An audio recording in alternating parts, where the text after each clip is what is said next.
Vicky Noon Education Foundation. So it's my great pleasure to be welcoming you on behalf of the Trust to Clare. And we're here to celebrate the work of the Trust. And it's 30 years precisely since we made our first award. And I'll say a couple of words about the Trust because we're awfully proud of the work that we've done. And we've had a very good meeting of the trustees, my wonderful group of trustees. We're very collegiate and we love seeing each other.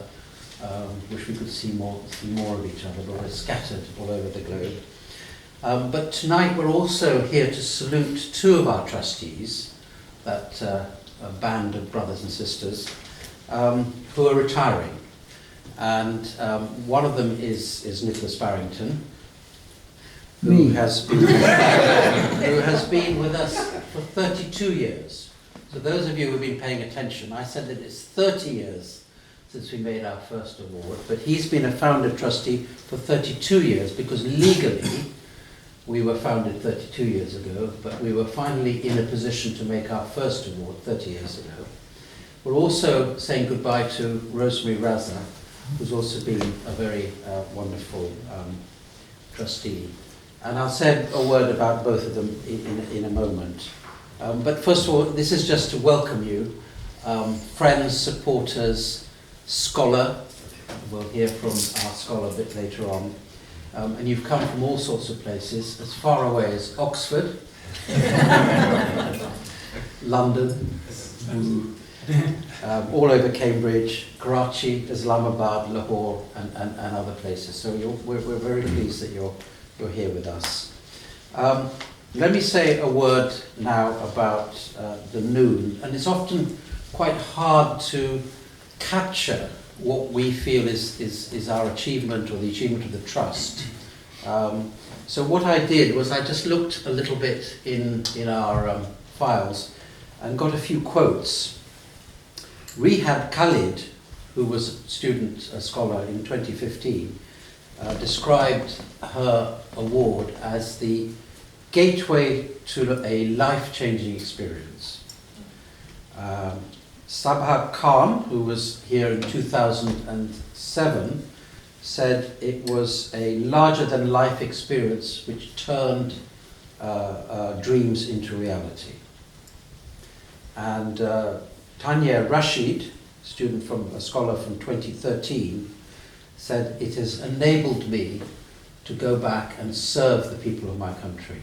I just thought those quotes capture it in a better way than the facts and figures. The facts and figures are important. We've had 230 scholars and counting, and today we added 3 or 4 more at our board meeting. We're very delighted. We've probably spent around £3.5 million of trust money over the 30 years. But more importantly, we've been leveraging, because a lot of it's been partnership work, we've probably leveraged well over £7 million worth of total support. And much of that is due to the grateful partnerships that we have, we're very grateful for, with Oxford and with Cambridge. And I'm delighted that Helen Pennant, who's the director of the Cambridge Trust, which is a wonderful co-partner, is able to be with us today. And really what we're about is to try and deliver the dreams and principles under which we were set up by Vicky Noon.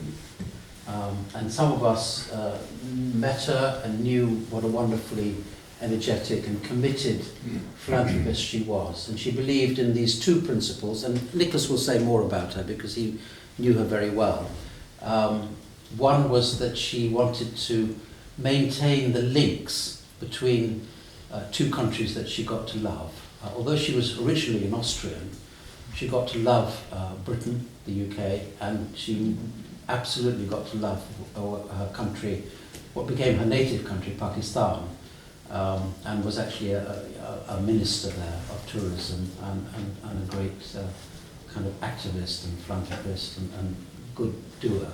And actually we managed to, with the permission of the college, don't tell anybody, this is one of her portraits which we brought up for, not portraits, Paintings. but paintings.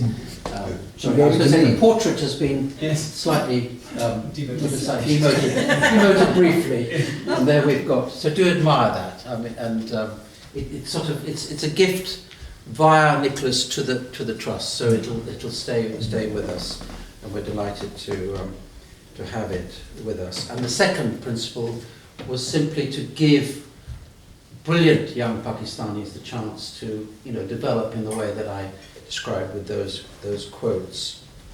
Life is slightly less easy, as we rehearsed at the meeting today, because fees are going up, and we had a bit of economic doldrums as we all suffered, post-COVID with inflation and so on and so forth. But our foundation has rebuilt itself, but the fees are galloping up, so we've got to find new strategies if we're going to maintain our levels of support, which are getting tougher